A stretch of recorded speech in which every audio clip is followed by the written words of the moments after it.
Welcome to Trust Yourself, the podcast, where we learn that trust is earned and not given, even with yourself. We get to hear from all sorts of people sharing exactly how they learned to trust their intuition. They share stories of what happens when they did trust it and when they didn't. I'm really glad you're here. Stick around.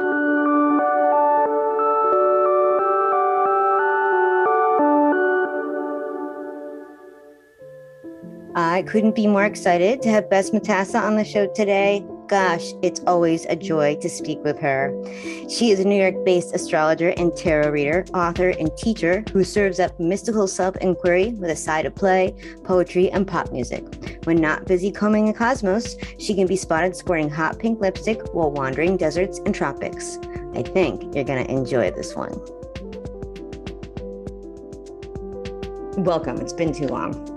It's been too long. It's been since the ghost toenails of Kripalu. And if you don't know what that means, listeners, don't worry about it. Just feel it. Yeah. Well, 4 years ago, we did co-teach and work on a retreat in Kripalu and New Year's. Actually, New Year's. So that's amazing. I think that was the last time I saw you. So, wow. Certain things have come up, which, I'm not going to bring up, but you were in a similar place last time. So very, very interesting. Well, as an astrologer, I'm really excited to hear what you have to say with our 3 questions. But before we actually get into the questions, sometimes I will sneak in a little like personal questions. I had a feminine embodied goddess person on here the other day, and I was asking her. She was a former teacher of mine, Amanda Young, which I absolutely adore her. But I've had one other astrologer on the show, and this was before I even had this encounter with someone. So recently, I dated someone and went through a breakup. I was going through a breakup 4 years ago too when we saw each other. So was I think. Yeah. So it was the strangest thing ever. I've really never encountered this before. He also had a PhD in psychology, in fact, and I have a BA in psychology, and so we really met on a lot of different levels, music and all these things. And it was interesting because on our first date he mentioned that he had, I don't want to give too many details away, but he had an experience with a reader basically similar to me. Different name, but different sort of category. But he relayed that this reader said that he was like her and could do anything that she does. So the inference is that he is like me, right? And obviously, I teach that we're all intuitive, we're all psychic. But when the only time I've ever said, I don't think I've ever said that to someone in a reading, having someone sit down and be like, you have all the abilities that I have. That's a huge, bold statement, right? So it was immediately, and a whole bunch of other things that happened, my heart opened and I was like, oh, this is amazing. I don't regret anything in the relationship. I just had to give that background because what started to happen was when I would share sacred, intimate, vulnerable details about my spiritual life. Why? Because he's my partner. In the beginning, there was a little bit of openness, but then over and over, I wound up getting gaslit, and he would just shove these psychological studies in my face, whatever it was. But a couple of times, this is one that really sticks in my mind. A couple of times I would just lightly mention astrology or the specific time. And it was basically a month ago because we just had the new moon just now. And so it was last new moon. And the new moon was over the weekend, and we didn't spend time that night together or whatever. So he's like, what did you, how was your weekend? And I was like, well, it was the new moon. And that's as far as I got.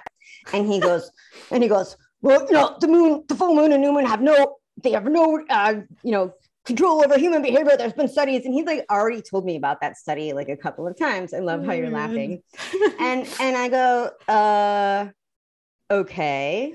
And so I go, So it was the new, and I'm not trying to like teach him astrology. I'll tell you what I was trying to say, but I was like, it was the new moon. He goes, oh, and he like literally just like jams this study down my throat again. Mm. And he'd been doing this for quite a while. And, you know, obviously we broke up right pretty close after that.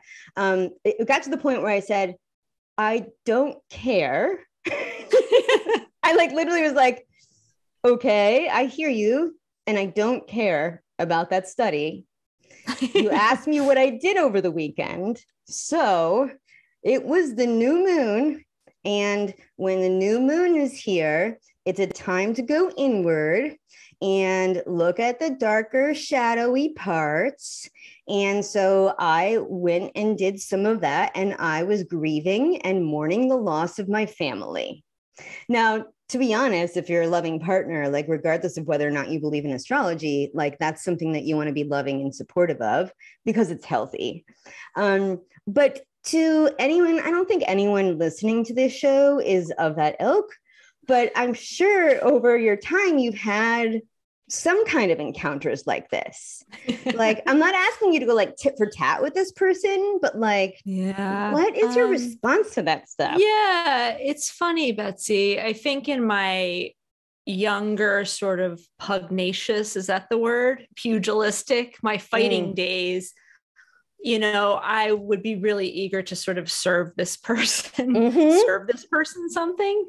Right. But I think the thing that's really been active over my sort of use of the modality of astrology, at least professionally over the past decade that I've been using it in that way, has been kind of like a curiosity around why people think astrology is something to believe in or not believe in. Oh, I love this. It's simply a language, a poetic language that connects to energetic currents that helps us make sense of what we're up to.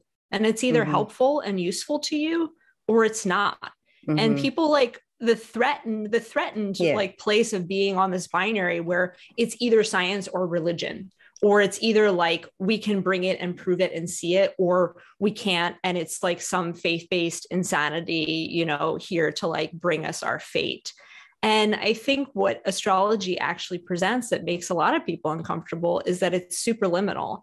It's not quite, I mean, when people try to get me to pigeonhole it, I say that it's maybe closest to like a hybrid of art and psychology. But even then, we're just in a meaning-making paradigm. We're just in a meaning-making modality. And that either calls to you or it doesn't. It's not true or false. It doesn't like exist and it's real or it's unreal. It's just a language to speak and add texture to experience or not, you know? Well, that's so good. You know, it's wild to me because, you know, one would think in my world, being a psychic medium for 15 years, that I would sort of get that sort of, you know, clap back about what I do. And I just basically haven't and don't. Yeah. And it's not, it's just my vibe, right? It's the people who are usually threatened. They turn away, right? But you hit the nail on the head. It's interesting because, you know, I've been professionally full-time self-employed for almost 11 years, 10 and a half years now. You know, having my business for 15, top 10 psychic, you know, all this stuff. And in the end, also, just so people know, you know, I have a therapist and a psychiatrist and a doctor and all these things, right? So, you know, he just diagnosed me as schizophrenic and broke up with me. So, all right, quick and dirty. Just take out the what is it called? The DMV, the DSV. The DMV. Took the DMV, took the book out. Yeah. You know, to your point, though, I mean, you really did hit the nail on the head about the fear, this binary thinking, and that's really in my assessment of what was going on. I recognized the fear right away, but I was like, who isn't afraid when they're like initially exposed to these ideas? I was terrified. All I needed was like someone there who was loving and patient, you know. It's just that the threat was just like, whatever, I don't understand. It's not my job to understand. But in terms of astrology, well, my personal belief is like, well, if the tides are run, I mean, a lot of people have this, right? If we're walking around columns of water, right? We're 90% water, 80% water, and the tides are controlled by the moon. Like, of course, things are going to have influence over us. Definitely, they know biologically that many species on the planet, their behavior changes and their mating patterns change based on the moon. We have our feminine cycles and all of that. But in terms of really how I feel about astrology, and this is why I have such a kinship with astrologers, but have virtually like a basic understanding, like not anything past, like you're like, oh, and your Mars is in this. I'm like, well, I didn't even know, is because I feel like I would say that it's like an intuitive language, right? And it's just like the best tarot readers. I feel like astrologers and tarot readers have this system through which they use their intuition. And as you said, it's story and what is it? Metaphor even based. And the best astrologers and the best tarot readers will see a chart or see a spread and maybe have like been taught what they were supposed to say when these things came up. But then, you'll see a tiny little aspect, or you see a tiny little red flag, like literally a red flag in the background of the card that you never saw before. Yeah. Right. Or like whatever, like you never talk about Chiron, and then Chiron is just like blaring you in the face and you didn't even learn about it. And you're like, okay, I'm just getting from this aspect. And you share, and it's incredibly helpful. I just was never good at memorization. Yeah. So I'm just me neither. I'm like, and I think it's what you're bringing forward is really, it's something that I've really found to be true in my own practice. I mean, I've been, and you don't have to be, these are innate languages. Again, you can speak them through astrology or through tarot, or you're speaking them through something else and you're talking about the same energetic currents.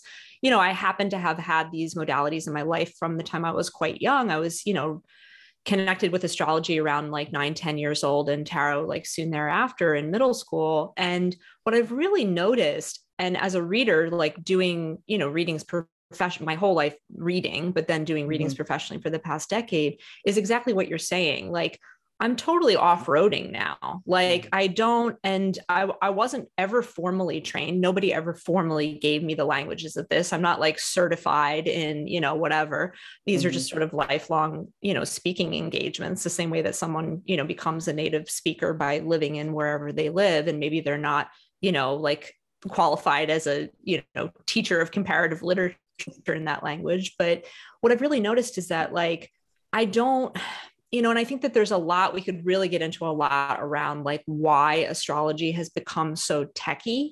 And I think it gets back to the question, and this question of your former lover too, around like trying to insert astrology in a scientific paradigm. Like, so we're going to give it all these numbers, we're going to give it all these degrees. And like, I'm not saying that that's not a real part of the chart or astrology, but when I'm looking at a chart, sometimes things like that are pinging for me, but the technical aspects of it are also like, they're just sort of holding a symbolic container for exactly what you're talking about. And sometimes I'll pick up a chart and all I can see is Capricorn, and the person's not got a single planet in it. They don't have a Saturn transit. They don't have anything going on, but I'm hearing that, or I'm feeling that archetype. And so I bring it forward in the reading, just the same way that I might turn over a card and notice something different, and so it's like super improv jazz, and of course I know the basics of what these means. And I'm not saying that the study of astrology and those archetypes isn't valid or valuable, and you can just go ahead and make up your own meaning for everything in the world. But I think like keeping that tension, that creative tension alive, like knowing that there is form to this, but then there is infinite formlessness. And also like keeping in mind that a lot of the complication, I think, around astrology has been both connected to the scientific paradigm, but also connected to protecting like information and protecting a tool, at the hands of whoever wants to kind of wield it. And we're all speaking these languages all the time. You've ever turned on a stove, what fucking fire is, what Leo, what Sag is, what Mars is, if you ever walked outside and gotten your hat blown off your head, what Aquarius energy, these are not remote. They're very immediate, they're very visceral. That is one of my favorite parts about you and your work is your poetic aspect.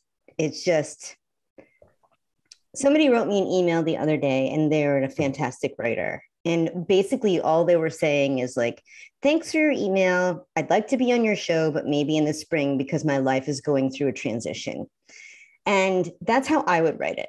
But no, they literally like wrote it like you. They're just like this like paragraph of just like, you know, bubbling streams and like getting my sea legs and like, oh, I'm so, you know, and I'm just like, and when somebody, and this is what I said to them, this is what I'm trying to say to you. It's like when somebody is so good with words, I just kind of get stunned and I'm like, I wish I could like mirror back with you with words to show you, but instead you just get my enthusiasm and my open heart and my like tears of gratitude, which I know you can feel.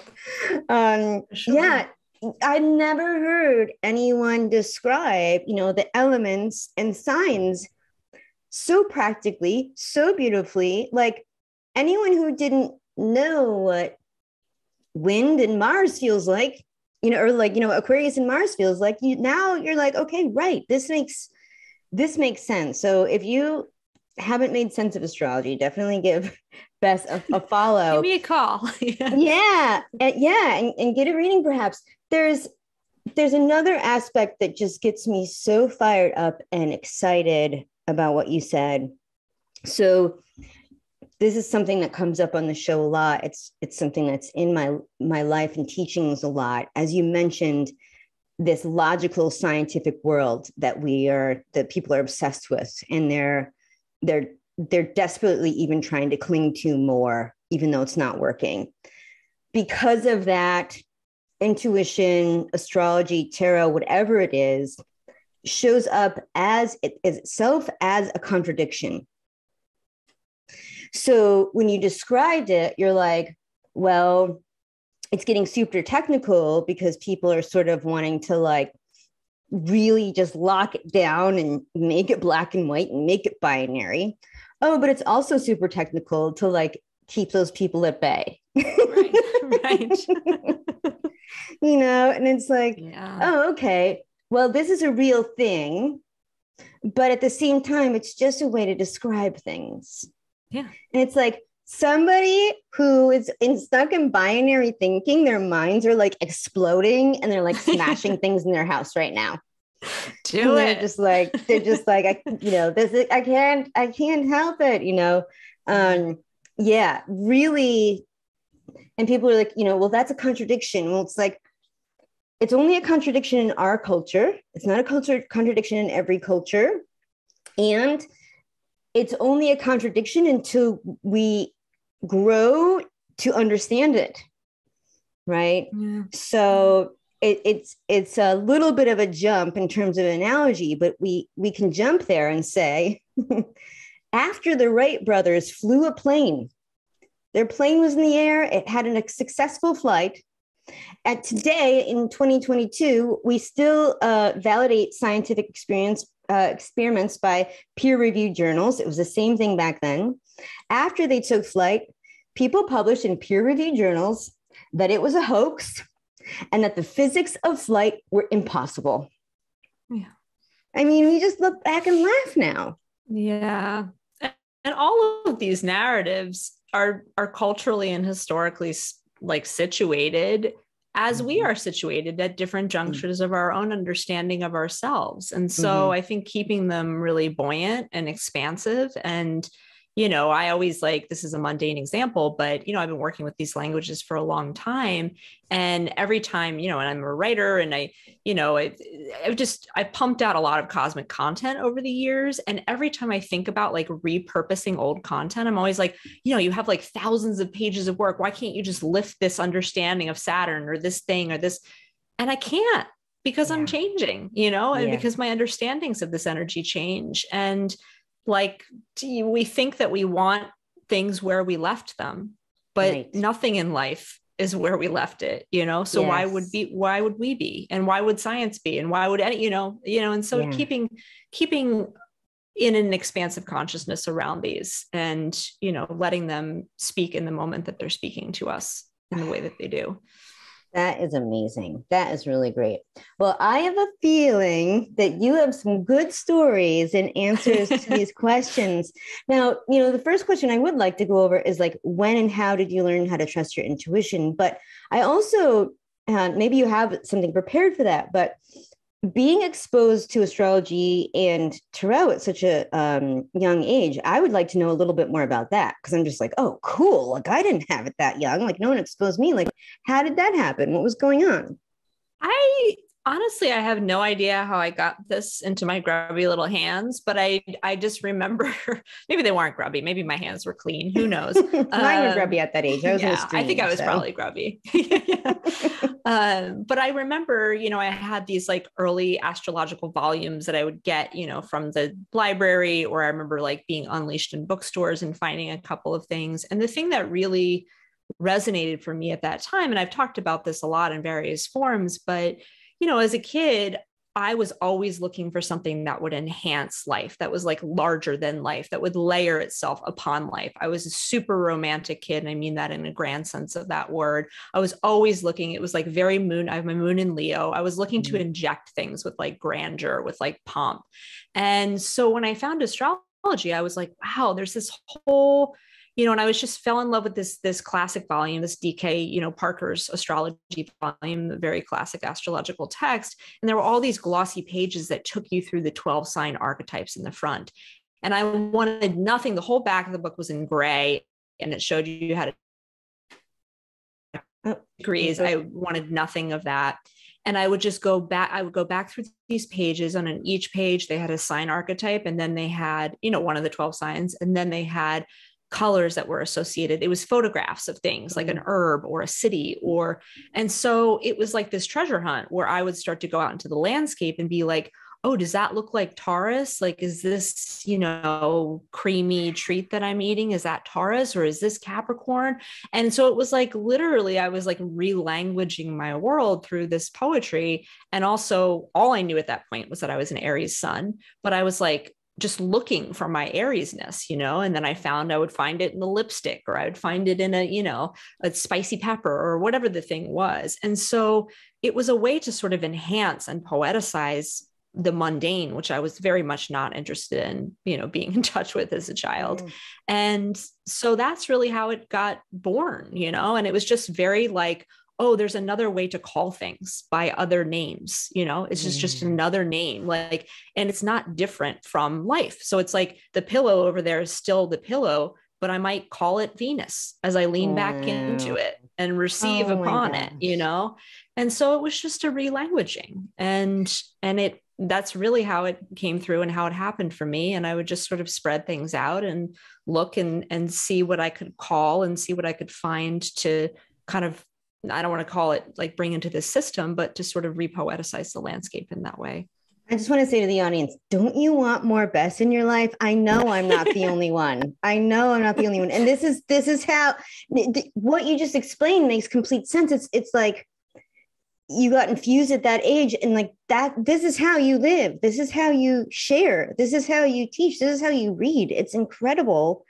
It just also a light bulb went off because I had this other new podcast called Dumb People. It's because Steve Jobs told me to start a podcast because he's been working with me. You can hear all about it in the first episode.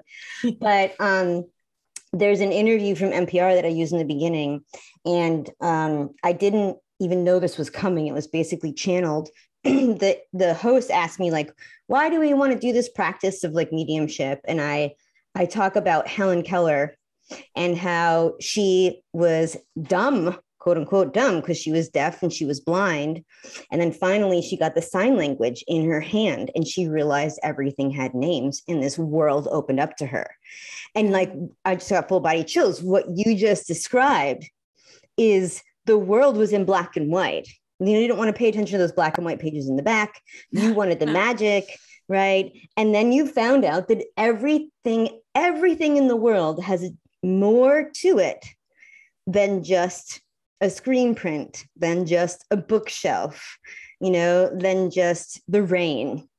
And, I discover this process, like whether it's your intuition and you're learning about your spirit guides, whether you're learning about tarot or runes or whatever it is, it is, I think even using the word magic is like is too small, right? But it is magical. It is like everything coming alive in Technicolor. It is, I had the same experience through my own lens and through my own language where, you know, I'm going to be gleaning a lot more of this. I'm going to be paying much more attention to you, Bess, and your work, because I want to be bringing all of this juiciness in. But I'll be walking down the street, you know, and I'll be thinking about something, maybe, you know, a little bit troubled, problem solving. And then I'll be like, oh, yeah, this is what I want to do. That feels good. And I'll look down and there's a 4-leaf clover on the ground. Yeah. Right. Or just the other day in the middle of uptown Kingston, at 8 a.m., I'm outside just kind of having my AM practice, and all of this flood of ideas come in, and the ideas are of my future. And it kind of feels like the traditional future tripping, which is like anxiety, trying to figure out your future. But I'm not bringing these on. I'm not asking them. It's just this flood. And it's so preposterous. And I'm like, really?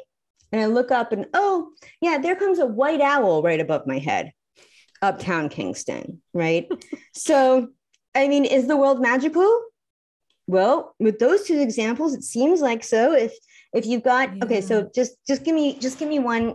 Let's just do one thing here. We've got this green leather chair here. Okay, what can I magically infuse with my new perspective here? What astrological language can we give that chair? Yeah. Well, it looks like it's holding you vertical. It's bigger than it seems from that angle. So. Okay. It's bigger. Okay. It's holding you in bigness. It's holding you upright. It looks a bit Capricorn to me. It looks a bit Saturnine, and it's sort of like helping you be in the verticalness of your pageantry and majesty here on earth. Nice. The smooth kind of glossy quality is giving me a little Libra flair, maybe like that kind of the reflective quality of Libra. And a little bit this sort of like idealizing of the sort of taking something and elevating or making it kind of smooth. It's not super worn in. We might look at it as maybe more Taurus energy if it was a little more worn in, a little more like fitting to the shape. It is on the butt. So that's interesting. It is on the butt. It's Taurus on the butt. Well, because I'm on the cusp of Capricorn, right? I've got I don't have Libra necessarily, but I could always use more Libra. Aries moon. That's amazing. See, and what you just did is something that I could do just by scrying. You know, I would just use a different language. It's just, but it's the same thing. It conveys the same message. That's amazing. Thank you. Yeah. That's so cool. Okay. So you've got some good stories. I hear you want to combine the second and third question. So for people who haven't listened to the show, the second and third questions, you know, it doesn't matter what order, but tell us about a time when you didn't listen to your intuition. You didn't listen to it and what happened. Tell us about a time when you did follow it and what happened. So I complimented you on your hair at the beginning of the show. Yeah. And when we first got on, I love your hair. And you're like, well, you're going to hear about it. So you're going to hear all I'm about ready how to hear. It came to be. Yeah. Well, I'll try to keep this fairly coherent and contained within the boundaries of time space, this story. And I do want to also assert kind of the caveat or the framing that at no point in this story am I intending to imply that any parts of this story are like causal, that this caused this, or that there's some sort of punitive chain of events where I did listen and I didn't, and then I was punished, and then I found it. That I'm looking at all of this. I'm looking at this story in a very complex kind of climate of conditions and happenings rather than in a causal kind of line chain of events of cause and effect. Would you also add that you learned from it? I learned more about the non-causality of things. No, just like what you learned from it, just the experience. Oh, for sure. For sure. Yeah. In all the ways. So it began fairly innocuously in the summer before quarantine, summer of the year before COVID quarantine began in New York, which was, I guess that would have been 2019. It was like summer of 2019. And if you just picture me physically, you know, I had a big head of big old hair Mm-hmm. that was maybe like, down to my breasts or a little above.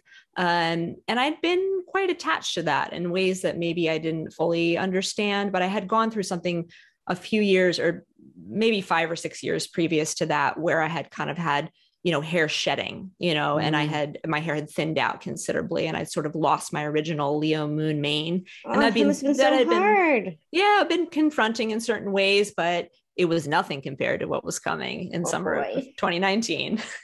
And, so it was a touch point. And it was also a way that I knew that my body sometimes would communicate to me through my hair, which is, it's like low stakes on one level because it's just hair. And then it's, it has different stakes and different kind of iterations of the expression of selfhood. So summer of 2019, I'm at this juncture where I had just departed a relationship that had been going on for a number of years. That was vivid. It was a vivid experience. The look on your face. Vivid. And I just sort of have a small puke over here. And I had recently departed that relationship for what I thought was kind of the final time. And, huge release of energy, a lot of grief, a lot of things kind of coming up and through. And that summer, after I had departed the relationship in the springtime, I noticed, or I don't remember if I noticed it or I think I felt it. And then I had a friend kind of look, I was at the beach, like in New Jersey. I felt this kind of lump on my head, just like up kind of near the front of my head. I was like, what is this? Like, and I'm a very moldy person. So I was like, I even have like moles on my eyeballs. So I was like, maybe there's a mole in my hair growing or something, but it was like kind of hard. And so I had my friend kind of look into my hair and like photograph it. Right. And it was like this kind of like little kind of calcification or a little deposit, very innocuous looking. And in that moment, I had this feeling. I had no evidence to back this up, but I had this evidence, quote unquote, but I had this strong feeling that my head was soon going to be covered in these, and then it was going to rip out all my hair. And I think I even said this to this friend, and he was like, what are you fucking talking about? Like, it looks like it's like a little like scab or something. It'll probably just, and so without getting into all the intricacies of it, within a few months, my entire head was covered in these massive sort of deposits all over it. And then these deposits started basically anywhere I had kind of a sweat gland on my body. It was in my ears and my nose. I won't go through all the specifics of it, but they were most vivid and most kind of layered on my head. And initially I went to like a Western, a dermatologist to see what the fuck was going on. And I'm not here at all to say that like Western medicine or that approach to understanding the body is not valid and vital in certain situations. It didn't ultimately prove to be the best companion for me through this particular journey, but I'm not at all, decry, whatever the word is, not giving that pride of place. And you went to the doctor. I mean, that says something. I went to the doctor. I went to the doctor, and the doctor was like, literally like, we have never seen, we think it's something, connected to, I even forget what it was called at this point, but some skin condition, but we've never seen an expression of it like this. And I was like, well, what do you think might happen? Or, and they were like, oh, well, usually, in less extreme cases, we find that these like little plaques, kind of crumble around the follicles and just sort of fall out. We don't see people losing an entire head of hair or something like that. And I was like, well, that's not what I feel is going to happen, but wait and see.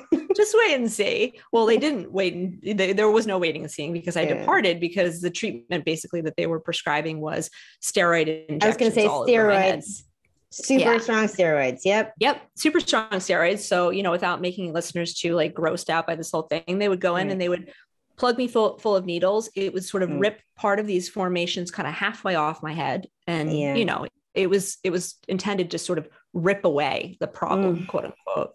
Yeah. And so after a few months of that, I felt very strongly like, and I had it was probably one of the most vivid times in my life where I had like a very clear chain of events. And I'm not saying that this is always how intuition comes to you or whatever. I mean, sometimes you're in the muck and you get a little hit and you go over here, but I had this like very clear seeing of like, you're going to go completely bald, and it's going to start to heal up in Aries season of 2020, which was the beginning of the pandemic.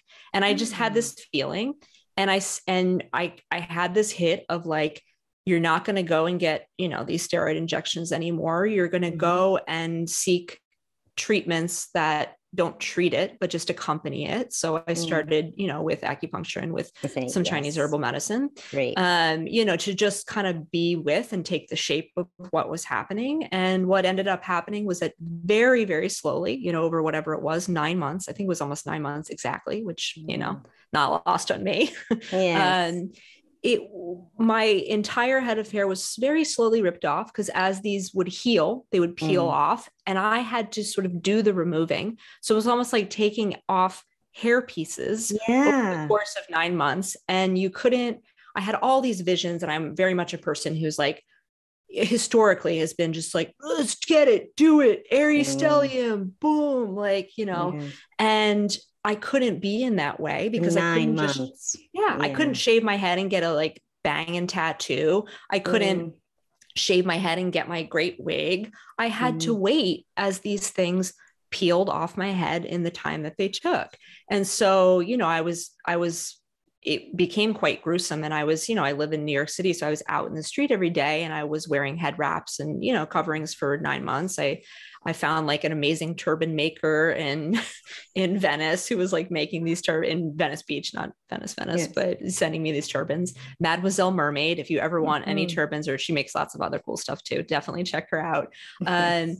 And so I just had to partner with it, and I had to be in time, and I had to supplicate, and I had to make myself supple and subtle. Well, it was kind of an obvious thing that was happening, but there was also subtlety to it. And contemporaneous with this, I entered into a pretty intense, there was a lot of shades and flavors to it, but for like kind of shorthand, we'll just call it a BDSM relationship in which I was exploring all sorts of suppleness and submission in different ways. Today's sponsor is Cosette Beauty, vegan beauty, mind, and soul. I really like to know my farmer. I go to the farmer's market and I get to know them, so I know who is providing my food. I happen to know who's making my makeup and my makeup brushes, vegan and all cruelty-free. My friend Rocky and I went to psychic school together. We also went to seminary school together. Yes, we got ordained in the same ordination ceremony long ago. He is a kind, compassionate man who puts his heart and soul into his work. And I also happen to know pretty much every professional makeup artist that I have worked with knows Cosette Beauty. He's known for his brushes. I particularly like his lipsticks. It's basically the only makeup that I put on my face. So if you're ready to go vegan and compassionate, and of course, great quality, check out Cosette Beauty today. And so there was this kind of coincidence of these factors. And one could say on some level that, I don't want to say again that it was causal, that I was not listening. And so I was given this experience, but it was like just the body's way of talking through time and space and being like, hey, we're expressing ourselves. We were kind of holding this matter through this relationship, through these other ways in which you were engaging with us, with your body. And now we're going to kind of like reset the bones a little bit, and just sort of strip things down. And it was also an opportunity to take a very firm and complicated authority role in this process when people were like, what in the hell is, this could be something larger. You've got to, investigate. And thankfully, and I also want to just like put out there that, of course, there's people that are in situations where they're, going bald and all this for terminal, or very, very confronting medical conditions. And thankfully I was not in that position. And I had the luxury, you might say, of being able to kind of like, approach this differently. And then right on time, by 2 weeks before the pandemic, 2 weeks before quarantine, I was completely stripped. I was able to shave my head finally, which was like the biggest, I didn't even think I would ever have hair again. I was just like, get these growths off my head and let me just get to the point of shaving. And so I shaved my head finally, because they were healed up, for the most part. And I took my turban off. And I like for the first time was like in the sun. I remember it was like early March, like in the sun, coming out of the acupuncturist, felt confident enough, even though I had a lot of kind of scarring and whatever, but was in the sun with my head. And then 2 weeks later, we were quarantined, and I like moved back into the turban of my apartment, shaved bald, and had no idea where it would lead. And then it all grew back. It all grew back. And I tracked time, literally the time we were in quarantine was from bald to, and my hair grew back long, and then I cut it off again because at this point I'm like, what the fuck is hair? Yeah. But, and the last thing I'll say about it for the moment, I think, is that, I don't know, I had these moments, and one of the practices I was sort of engaged in repetitively throughout this journey is that on most Fridays during kind of the most intense, time of this unfolding, I would go to the Met Museum, and I would just like in my turban, and I would just sort of like walk through, all the ancientness there, a lot of the ancient wings. And I just would feel the question, and it was like a call and response. And I would hear the question, what is eternal? ? And then I would hear a little voice say, it's not hair. It's not hair. And that was like the call and response. What is eternal? It's not hair. And so, there was this conversation I moved into with my body during that time, and how to hold it in a very different way. There was a conversation I moved into around power and powerlessness and submission and shape taking of things. There was deep conversations around my sexuality and around what attractiveness is and all sorts of things, and then I was stripped down, and I'm not saying like this had to happen so this became, but I was stripped of the thing that I thought at one point in my life was like all I had really to offer, or what I offered kind of sexually or whatever you want to call it visually. And I could only look into my own eyes at that point. There was nothing else to see. I was stripped, I was stripped back. I was cut back in that way. And so I think just to conclude, not that there's like a conclusion to this, but it really hybridized my understanding of what intuition is, and took me to kind of a country beyond right and wrong, and beyond, like on one level, this experience maybe didn't mean anything other than I'm in a body, and the body talks, and it was interesting to me coming out of it, because so often people would, everybody's question that they want to ask is like, well, did you ever figure out why? And I'm not like mocking those people, like that's a very, like, that's the most human question of all, but it was funny. It never occurred to me. Yeah. Like what caused it, and I was taken so forcibly out of that question pretty early on in the journey around it that, I think it has reminded me both of like the non-punitive nature of intuitional kind of navigation. Like we can't really get it wrong and be fucked, because that's right. Life wants to be on our side and keep inviting us back into the grain of it, and that also sometimes it looks fucking strange. And sometimes you're like, like it doesn't have to look any which way. It speaks in the same way that life speaks to us. And sometimes that's brutal, and sometimes it's beautiful, and sometimes it's a combination of those two. And for me, at this point in my life, I've noticed one of the ways in which intuition speaks to me is through a kind of obviousness. And there was like a level of like almost, when I wasn't crying my way through this experience, a level of kind of like laughability. Like I've always been someone who responds to really obvious symbols, and kind of like boom, like in your face kind of antics. And so, there was like, we couldn't just let a little chunk or a little piece be removed. We had to go all the way down, to the bone. And so I think, there's been a lot of moments like this in my life, but this is the one, perhaps most close and present that was really coming through for me when I read those questions. There's so much in your story that I resonate with. I mean, my initial response as a friend is like, you're fucking kicking ass in life. Like just even surrendering to that and being able to share. You're amazing. You're so fucking strong. I've had numerous, I'm going to be actually sharing some of these experiences on the podcast, Dumb People, because, you know, I have a doctor and going to see her next week, you know, a therapist, a psychiatrist. And I've also had medical experiences similar to what you shared, not with my hair falling out, but to where tests, doctors, they don't know. They just want to slather on literally intense steroids or not do anything about it.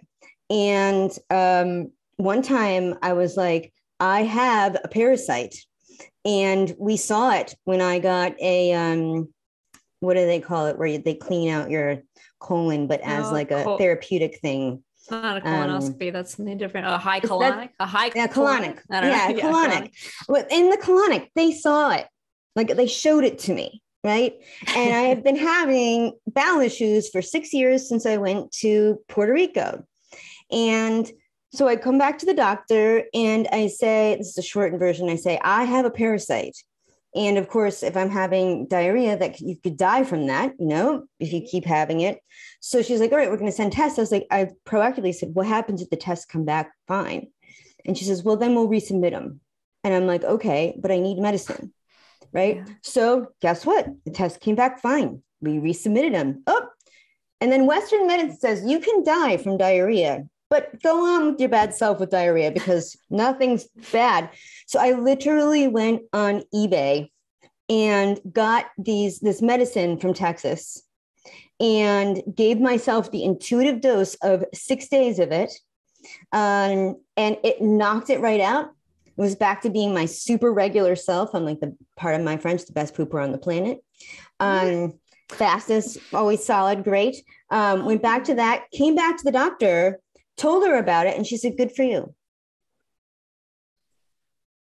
You know, and another thing, I'll probably, when we put out this podcast, I will put a picture of this because I've been waiting for the right moment. But when I was right before I got kicked out of my family over the summer, I got these crazy boils all over my face. They were just red and pus filled and just went on and on. And, you know, everyone had a similar reaction to the way that they probably had with your head, you know, except for my family. My family literally in text said that I was selfish and rude for trying to go to the doctor. That was what my family said. But obviously we're not in touch anymore. But everyone else was like, oh my God, Bets, like, are you okay? This is insane. Are you okay? And I do think I really like your humility with the way that you share your story. Like, you know, like no one really knows the cause. Like, obviously I was brought to my knees. It was sending me messages, but like, I cannot concretely say like, I was a bad girl so that my hair got pulled out so that I had to submit to BDSM. Like, I really am not willing to say that, you know, because it's like, it's not so simple. Like anyone can read a chart and come to their own conclusions, just like we said.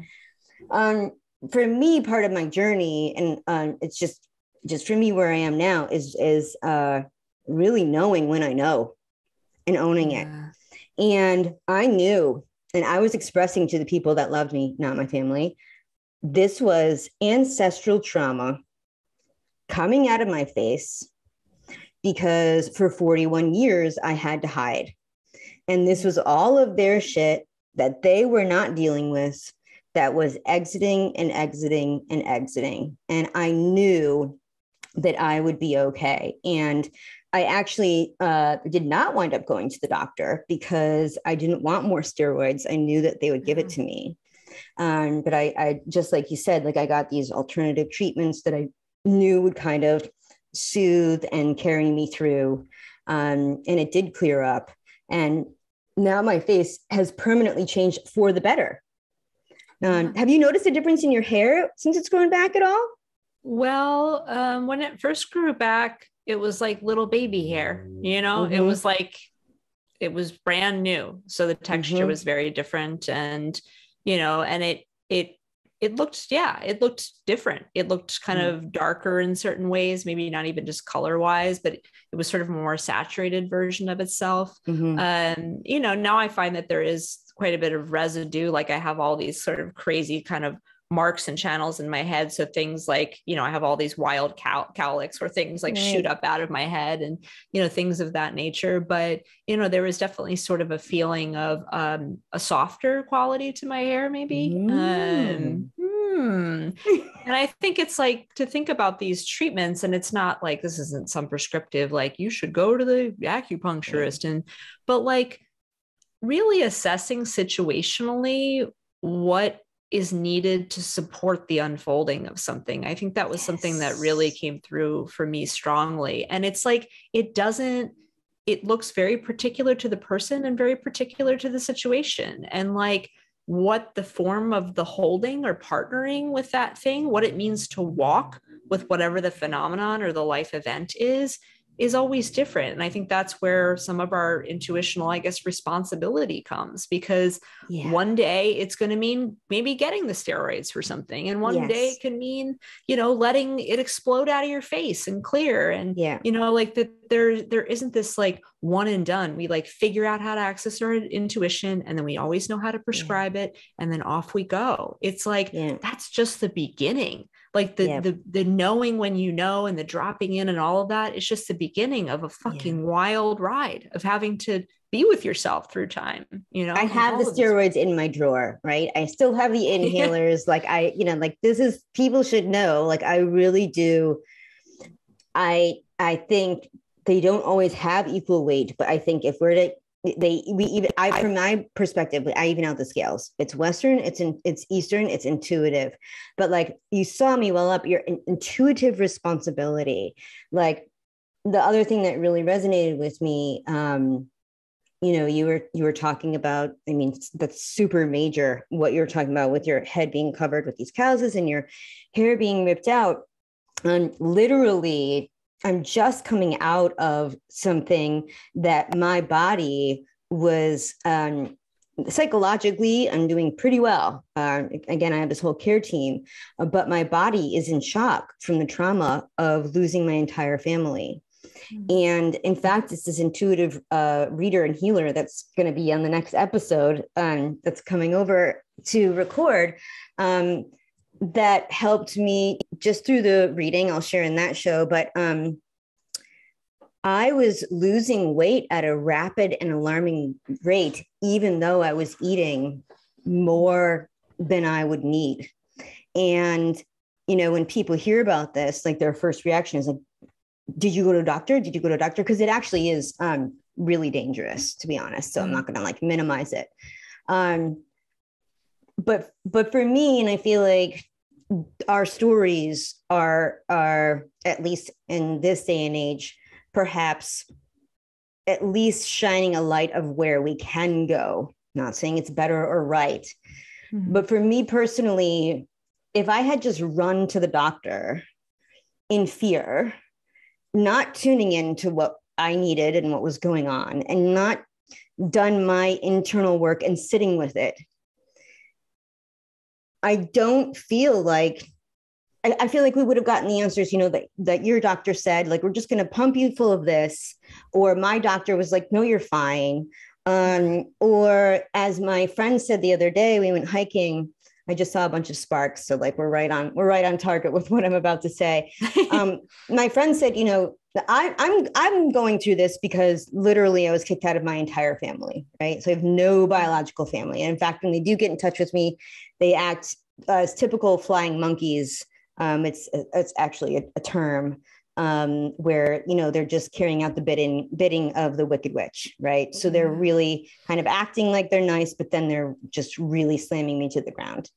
And so that's why, and it's a thing that people respond to usually when they have like really big burns or something like this. Their body is like just using up a ton of energy. And so I finally was able, through an intuitive, to come to that conclusion. I switched my diet. I was no longer losing weight. I haven't really gained that much weight, but I'm drinking like so much whole milk, grass-fed whole milk, which is like I stayed away from dairy. It's so good. It's like ice cream. Whole milk. Oh, delicious. I usually stay away from dairy, but all these things that I don't normally eat, cheese and more meat than I normally eat, all this stuff. Got some supplements. I'm no longer losing weight, and I'm about to go see a doctor.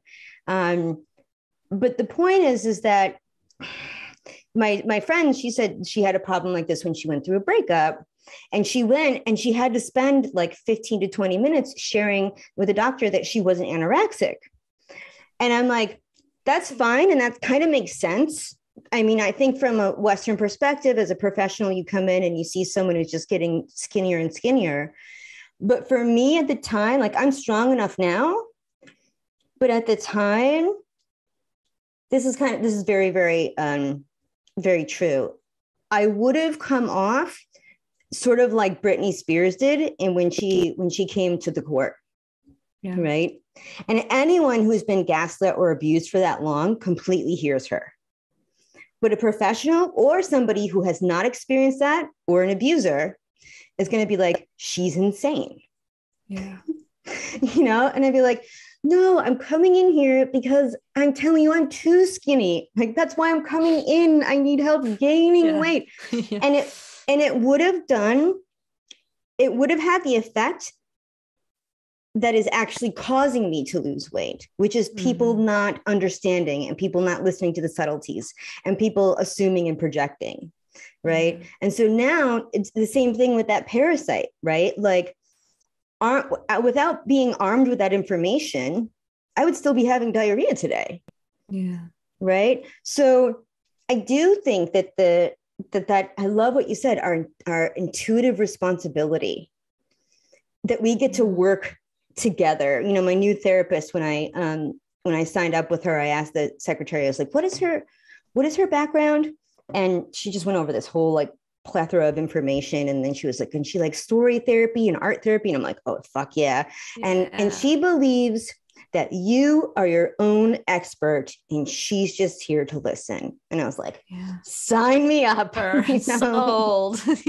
Like, yeah. I need people who can't see what I can't see, because I'm not all seeing, but I don't need people to have that binary interrogation projection stuff that hurts more than it heals.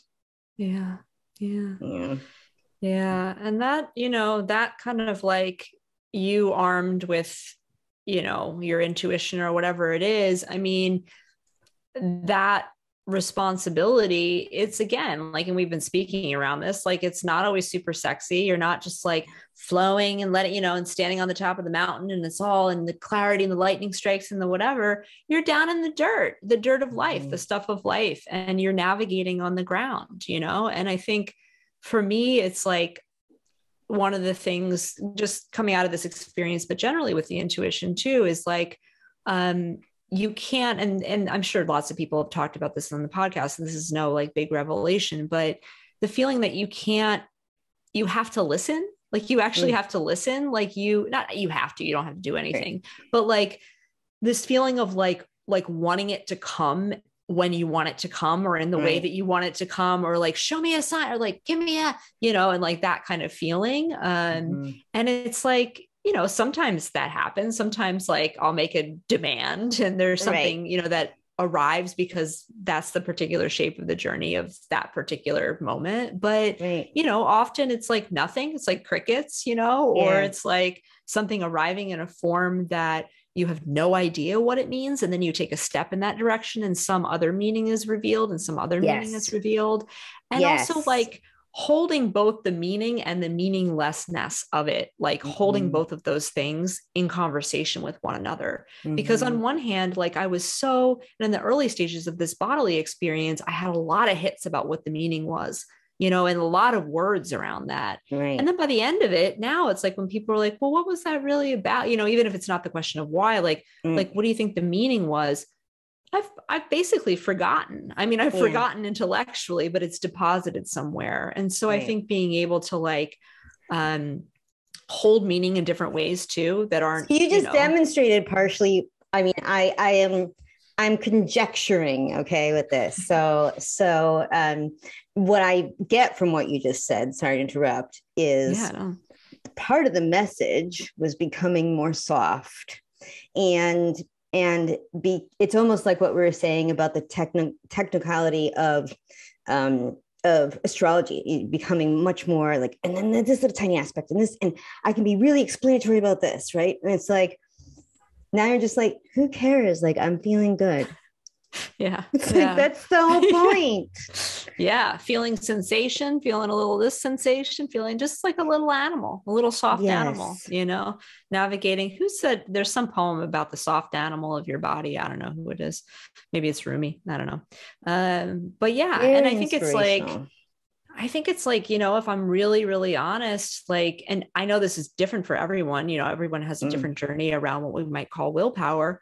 But if I'm really honest, like my particular journey, nothing has come in my life through my willpower. And I'm not saying that I'm like, it has to come from powerlessness, but that kind of partnering or that kind of responsive or taking the shape of an experience. And, you know, again, it's like, may sound super banal to say, but like when things present, they want to be looked at in their texture and smell and flavor for a minute before we act on them, whatever they are, you know? And I'm not saying that there aren't things that we need to immediately jump into action, like eradicate that shit or combat that shit or rise up or all of that. Right. But even if it's a microsecond, it wants to be met. It wants to be asked about itself, whatever that energy is or whatever that moment is. And then we can kind of respond from someplace that is melting that kind of landscape or that swing between I'm either going to power this and muscle this, or I'm going to be like totally flattened and just let life take me and we're just going to bobble along. And that intuition always lives in the interplay between those poles, basically, for me. You just kind of like put in a nutshell that relationship that I was talking about in the beginning. Like, what a great way to sort of bring it full circle, because if I had to distill, like, I don't actually believe anything went wrong. I don't, right? But to use the language that our culture uses, if I had to distill like what went wrong, it's that I didn't pause enough to, like, neither one of us were pausing enough to see the other person. It was like, for me, I was like, oh, you're afraid. Like, that's fine. I'm just going to be me, because that's what we do in relationships. Like, that's who I want to be in a relationship. I just want to be me. Right. And it was like, I can't really put into his words, but I'll just make it up just for the sake of it. He was just like, oh, cool. Like, you're confident and you're intuitive. That's fine. But it's making me afraid. So I'm just going to share with you my thing, you know, and just be like, this is my black and white. And it was just like that over and over again. It just so happens that my ego, I'm just going to call it out, my ego loves, right, that mine's not binary thinking, but obviously we're pointing it out. Right. Yeah. And even in our breakup conversation, you know, that I said, like, we're mirrors of one another. Like, you said how I am. Great. I feel that. And we're mirrors, you know. It was actually an extraordinarily healing experience. I'm really left with nothing but gratitude and wishing that person really well. But you really did distill it of like, it does need time. It's almost like time to digest. And like you said, to be seen. It's like, no matter what it is, it just like, right, I see you. Okay. Yeah. Everything wants to live, even if we have to kill it at some point. Yeah. Like, it wants to first live, like, you know, and it's come alive for some, I don't want to say some purpose, some reason to make it sound all whatever, but it's alive. So let it be alive, even for like a nanosecond. And then, you know, you can squash it, or you can do whatever to it, or you can take the shape of it, or, you know. Yeah. That's amazing. Well, this is like, you know, if I had to guess how nourishing this would be for me, I would have guessed this, but, you know, this is just amazing.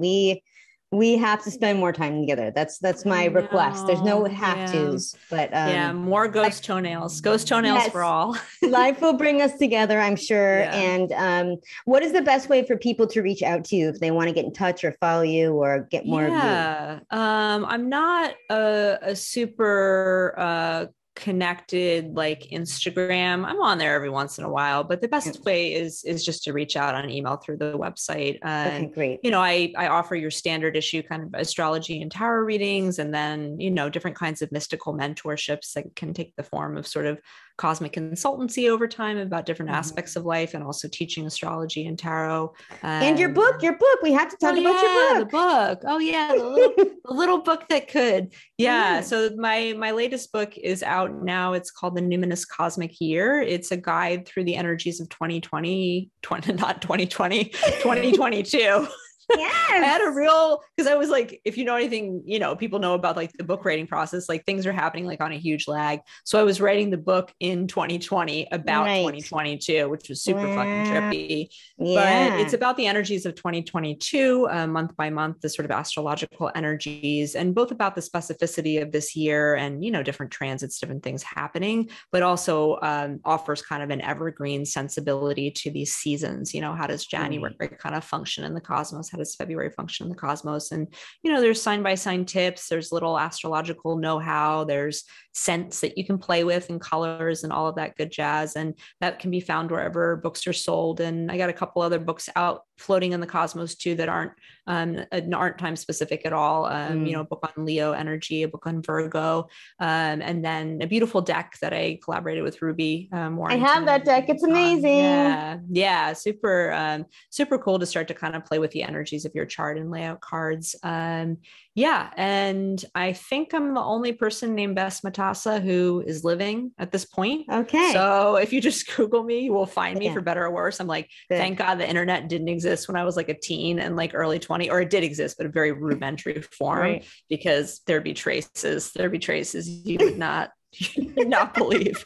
But so if you Google me, but the best way is just through the website. And then I'm really interested in that 2022 book. I really want to get my hands on that, because it's just your writing alone is just so soothing and so magical. I know that's going to be really helpful for people. So check that out. Well, thank you so much, Bess. And maybe we'll have you back on again. Yeah. One more thing. I was going to say that I have a podcast, an astrology and tarot podcast, with a fellow astrologer and hypnotist, Sandy Citron. It comes out at this point. It's coming out monthly. So it comes out at the beginning of each month, and kind of takes its cues from that astrological season and draws an emotional theme out. So the January episode that just came out is connected to Capricorn season, and it's all about resilience. And we look at how to access that topic through the lens of the chart and through the tarot. So that's amazing. That's great. Star Party Podcast. Yay. Okay. Star Party Podcast. Check it out. Perfect. You got so much going on. I love it. Check out Bess. You will not regret it. Thank you so much, Bess. Thank you, Betsy. Yay.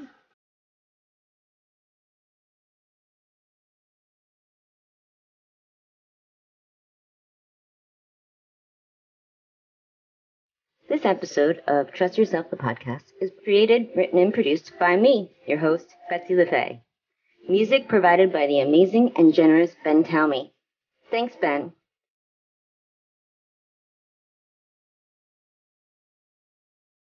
If you'd like to find out more about me and my work, and specifically how you can trust your intuition, head over to BetsyLeFae.com.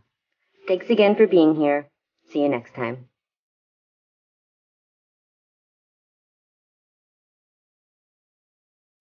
Oh yeah, and if you like the show, please subscribe and give us a review.